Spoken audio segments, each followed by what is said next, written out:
early morning. We are almost in the witching hour. The hours of 3 a.m. to 4 a.m. The darkest part of the evening, the night. That is the true witching hour. It is always darkest before the dawn. People say a lot of things about me. I'm not sure I hear a lot of them in passing, as you do. But there is one that I can confirm for you. And it started when I was 7 years old. I lived on a small mountaintop called Grandview, Tennessee, above a little town called Spring City. My mother, my oldest sister, myself, and my little brother. I have been nagging my mother all morning. It was a hot, miserable summer day. And I wanted to go to the dam, They had a little beach set up, I wanted to go play in the water. Finally, I nagged her enough to the point that she broke and said, all right, fine, everybody get in the truck. This is 1980. I want to say, I don't want to say 80. No, I was 7, so I was born 7. You do the math. 83, I think. 83, 84, somewhere. Yeah, 84. No one was in car seats. This is the early 80s. That shit just didn't exist. Well, it existed, but it wasn't forced upon people. Hell, you could buy a car back in them days and tell the manufacturer to cut the seat belts out if you didn't want them in there. But anyway, no one was in a car seat. No one was in a booster seat. My little brother was 3, I was 7, and my older sister was I think 11, 12. There was a guy that was parked in the middle of the road, or in the lane we were coming down on the mountain. And this is a very winding, twisting mountain road. It's a very old road. It's been there since probably the pioneer days.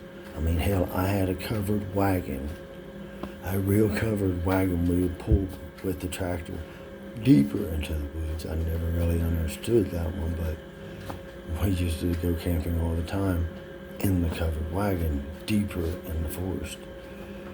And anyway, he was stopped in the middle of the road, and it was so hot that day, the asphalt had turned the tires more or less to a hot rubber, so they slid.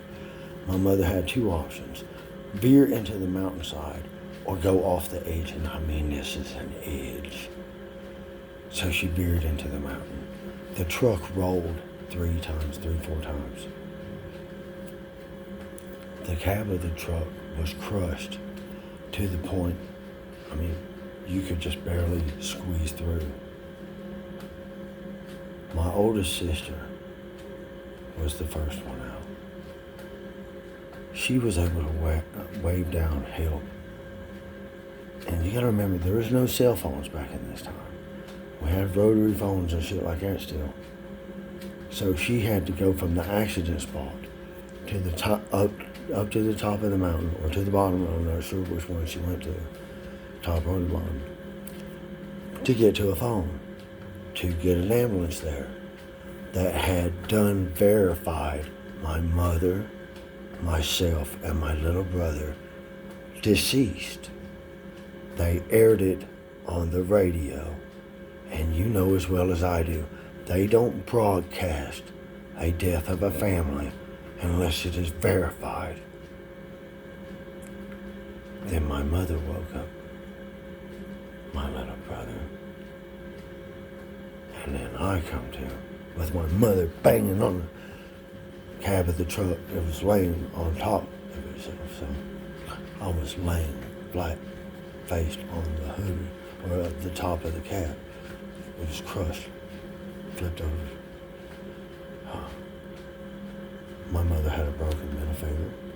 My little brother did not have a scratch. I had a small abrasion on my ankle. It's about a 2-inch cut I had almost 6 stitches or some shit. My sister was the sole survivor, is what they broadcasted. The whole family did.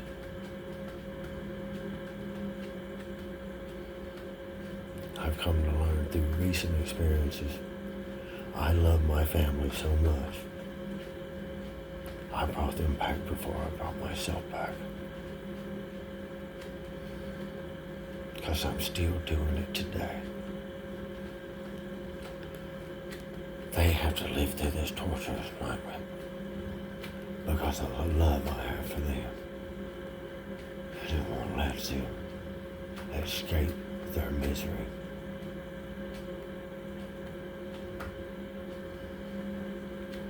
So you can see how I'm kind of like conflicted with this gift, this curse, at the same time. You may think this is too fantastic to be real. I thought the exact same thing over and over and over again. But I can't deny what I have been shown.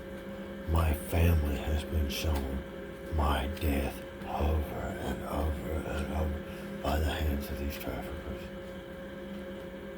They said it's the most horrible thing they have ever witnessed, time and time and time again. Each time thinking this will be the last. And I think I have me a bathroom bandit coming in. So let me get this on the air and let me take care of a little bit of light work around the house. Until tomorrow, from the most untravelable man on the planet. There's a reason for that. What are you waiting on, world? Divine inspiration or divine intervention? Get off your ass. He won't let me do for those that won't do for themselves.